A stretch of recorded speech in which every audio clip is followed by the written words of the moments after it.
નમસ્કાર, વીટીવી ન્યૂઝમાં આપનું સ્વાગત છે। સમાચાર સાથે હું છું નેહા। રાજકોટમાં બાબા બાગેશ્વરના દિવ્ય દરબારના વિરોધ વચ્ચે હવે મહિલાએ મોટો દાવો કર્યો છે। વર્ષ 2023માં બાબાના દિવ્ય દરબારમાં ગયેલી મહિલાએ પડશીની કહાની કહી છે। સુરેખા મેવાડા નામની મહિલાએ વીટીવી ન્યૂઝ સાથે બાબાના ચમત્કારની વાત કરી। હું હજારોની ભીડમાં દૂર બેઠી હતી, તોય બાબાએ મને જ સ્ટેજ પર બોલાવી હોવાની વાત મહિલાએ કરી। મારા પરિવારની ગુપ્ત વાતો પડશીમાં લખેલી જોતા હું બાબાની સમર્થક બની। જે લોકો વિરોધ કરે છે તે એકવાર દિવ્ય દરબારમાં આવીને જુએ તેવી વાત આ મહિલાએ કરી છે। મહિલાએ ઓરેન્જ સાડી અને પડશીની કહાની વીટીવી ન્યૂઝ સાથે શેર કરી છે। મારા હાથમાં થેલી હતી ને મેં ઓરેન્જ સાડી પહેરેલી હતી। બાબા બાગેશ્વરે લાખોની મેદનીમાં મારી ઓરેન્જ સાડી અને થેલીના આધારે મને સ્ટેજ પર બોલાવી હતી। વિરોધ અને સમર્થન વચ્ચે 5 જૂનથી રાજકોટમાં શરૂ થનારા દિવ્ય દરબાર પર હવે સૌ કોઈની નજર રહેલી છે।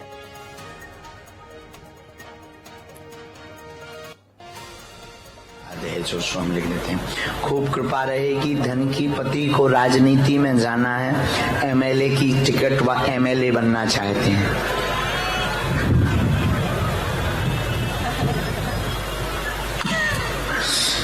अभी चंद्रमा डाउन है, मेहनत शुरू करें, बालाजी करुणा करेंगे, आशीर्वाद।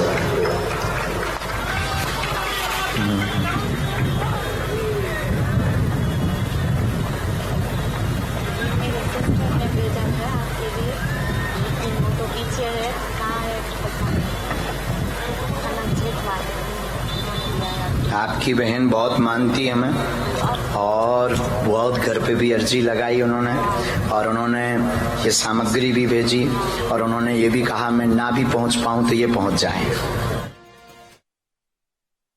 જ્યારે આખી આજે અહીંયા દિવ્ય દરબાર યોજાયો હતો એટલે પરચીમાં તમારું નામ નીકળ્યું હતું, કેવી રીતના અનુભવ, કેવી રીતના પછી શું થયું, તમારી સાથે શું વાતચીત થઈ, તમારા જે પ્રશ્નો હતા કેવી રીતના એમને ખબર પડી?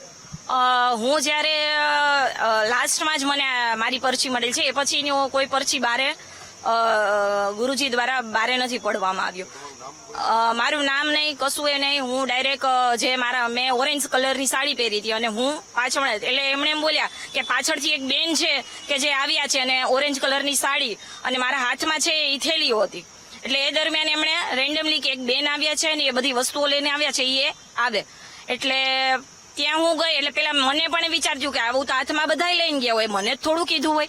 એટલે હું ત્યાં સ્ટેજે સ્ટોપ થઈ ગઈ, કેમ કે એમના અનુવાયુ મુજબ મારે આગળ જવાતું નથી। એટલે એમણે કીધું કે આ બેનને જ તમે બોલાવેલા છે, તો એમણે કીધું કે હા, એ બેનને જ આપણે એમને બોલાવ્યા છે। તો મેં કીધું, તો હું એમની પાસે ગઈ, મારી આગળ એક બેન હતા એટલે હું થોડીક વાર ને એમની પાસે ગઈ। એટલે હું પેલા બેસી, એમણે મને કીધું કઈ પ્રશ્ન? મેં કીધું ના, મારી કોઈ પ્રિપેરેશન નથી, મેં કોઈ પણ જાતનું અનુભવ નથી કર્યો। તો એ હું ત્યારે મૌન રહી, કેમ કે હું એક શિક્ષક હતી એટલે મને પણ એ વાતનો અનુભવ કરવો હતો કે આ બધું શું સાચું થઈ રહ્યું છે। એટલે મને કોઈ જાતનો વિરોધ નહોતો, એટલે હું ત્યારે બેઠી, હું મૌન જ હતી એ દરમિયાન। એટલે એની રીતે લખતા હતા બધી વસ્તુઓ જે મારા ભવિષ્યને લગતી, મારા પતિના ભવિષ્યને લગતી હતી, મારા ઘર સંસારને લગતી હતી। પછી એમણે મને એ ચિઠ્ઠી મારા હાથે મને વંચાવી, તો મને પૂછ્યું કે બેન આ વાત સાચી છે? તો એ દરમિયાન હું પણ ખુદ ચોંકી ગઈ કે હા, આ બધી વસ્તુઓ તો સાચી છે કે જે મારા પતિ છે યોવન મેવાડા, એ રાજકીય ક્ષેત્રે કામ કરે છે, બરાબર છે। અને આ કોઈ પણ જાતની પોલિટિકલી એરિયા પણ બનાવવાની વાત નથી, કેમ કે એમનો જે લક્ષ્ય હતો એ અમારા પૂરતી સીમિત હતો। એ બાબા બાગેશ્વરને ન ખબર હોય કે જે મારા પતિ છે એમનું લક્ષ્ય છે એ એમએલએ બનવાનું છે। એટલે એ દરમિયાનથી મારા વ્યક્તિગત ઉંમરથી આ કોઈ ઢોંગ નથી, આ કોઈ ભ્રમ ફેલાવાની વાત નથી। અને બાબા બાગેશ્વર ખુદ એમ કે છે કે આ અંધશ્રદ્ધાનો વિષય નથી, જે તમને જે અનુભવો છો એ બોલો। અને અત્યારે એવું નથી, રાજકોટના પણ ઘણા લોકોને આ પરછા મળેલા છે, હું આમાંની એક નથી। પણ પેલા તમે બાગેશ્વરના સમર્થક નહોતા, પરંતુ આ ચમત્કાર જોયો પછી થઈ ગયા છો? થયા બાદ હું નહીં, મારા બેન છે એ આમના સમર્થક હતા। એટલે હું એ મને કહેતા કે આવી રીતે આમ થાય છે, તો મેં કીધું હશે, આ થતું હશે, આપણે કઈ જાણતા નથી એમના વિશે, એટલે કોઈ ટિપ્પણી કરવાની વાત થતી નથી। એટલે મારા બેન છે એ ખૂબ એમનો વિશ્વાસ હતો। એટલે મારા બેન ત્યારે અમે બધા જનરલી, અને એમણે મારા બેન વિશે પણ વાત કરેલી હતી કે એ દરમિયાન મારા બેન પણ હાજર હતા। એટલે મેં એમને કીધું નથી કે મારા બેન હાજર છે આ દરમિયાન। એટલે એમણે મારા બેનનું પણ કીધેલું કે ભાઈ તમારા બેન છે એમણે આ અરજી કરેલી છે અને તમે સ્વીકાર થયા છો। તો મેં પણ એ વાતનો મને આશ્ચર્ય થયો કે ના, આ ચમત્કાર પછી મેં એમની સાથે જે કનેક્શન્સ મારું છે એ વધારે સ્ટ્રોંગ બનાવ્યું। તમે છે 5, 6, 7 ના રોજ આવો, અનુભવ કરો. બારેથી કશું નથી દેખાવાનું. અમેરિકા જોયું ન હોય એટલે અમેરિકા નથી એવું તો આપણે સાબિત ન કરી શકીએ. એટલે પેલા હું કહું, અનુભવો. તમે બધા આમાં હિન્દુઓ છે એ બધા આવી શકશે, એ હિન્દુ નહીં મુસ્લિમો પણ આવે છે. દરેક સમાજ છે એ આમાં, દરેક ધર્મ હોય, દરેક સમાજ હોય, દરેક સંપ્રદાય સાથે સંકળાયેલા વ્યક્તિ આમાં જોડાઈ શકે છે. અને એમાં કોઈ પણ જાતનું કોઈનો વિરોધ કરવામાં નથી કે આ વ્યક્તિઓ કેમ અહીં આવ્યા છે. બાગેશ્વર ધામ છે તેમના સમર્થક છે, ભક્ત છે.